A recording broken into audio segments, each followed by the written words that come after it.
पूना गाडगीळ आणि sons limited 1832 पासून। विधानसभेवेळी महाविकास आघाडीतील तिघांनीही सीएम होण्याचं स्वप्न पाहिलं होतं। 3 पक्षांनी हॉटेल विमानं बुक केले होते। अजित पवार यांचं वक्तव्य। उपराष्ट्रपती पदाच्या निवडणुकीसाठी मुख्यमंत्री फडणवीसांवर जबाबदारी। सीपी राधाकृष्णन यांना पाठिंबा देण्यासाठी महाविकास आघाडी नेत्यांसोबत फडणवीस संवाद साधणार। राजनाथ सिंह आणि फडणवीसांचा उद्धव ठाकरे यांना फोन। उपराष्ट्रपती पदासाठी सीपी राधाकृष्णन यांना पाठिंबा देण्याची विनंती। संजय राऊतांची माहिती। फडणवीस उपराष्ट्रपती पदाच्या समर्थनाबाबत ठाकरेंशी बोलले असल्यास हे मजबूत लोकशाहीचं लक्षण।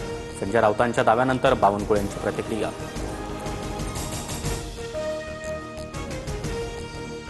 राज ठाकरेंची फडणवीसांसोबत 50 मिनिटं भेट। मुंबईतील वाहतूक कोंडीबाबत चर्चा।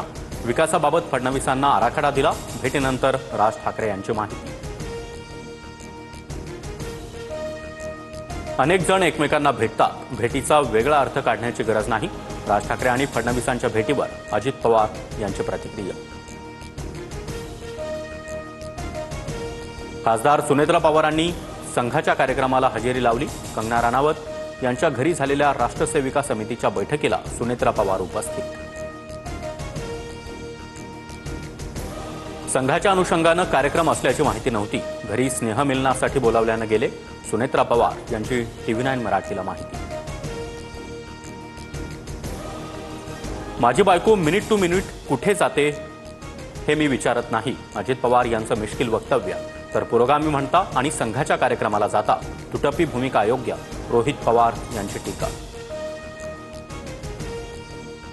बेस्ट पतपेढी या स्थानिक निवडणुका त्या छोट्या गोष्टी। बेस्ट पतपेढी निवडणुकीच्या निकालावर राज ठाकरेंचं मोघम उत्तर। कथित शिखर बँक घोटाळा प्रकरणात रोहित पवारांना जामीन।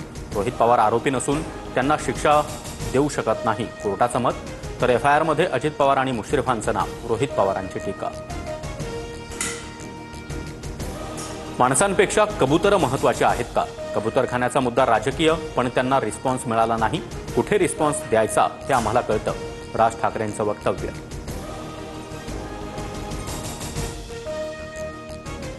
कीर्तनकार भंडारेंनी थोरातांना धमकी दिल्याप्रकरणी संगमनेरमध्ये मोर्चात थोरातांनी व्हिडिओ दाखवले, तर थोरातांनी चुकीचा व्हिडिओ पसरवला, भंडारेंचा आरोप। इंडिया आघाडीकडून उपराष्ट्रपती पदासाठी सुदर्शन रेड्डींचा अर्ज दाखल, तर NDA कडून सीपी राधाकृष्णन उपराष्ट्रपती पदाचे उमेदवार।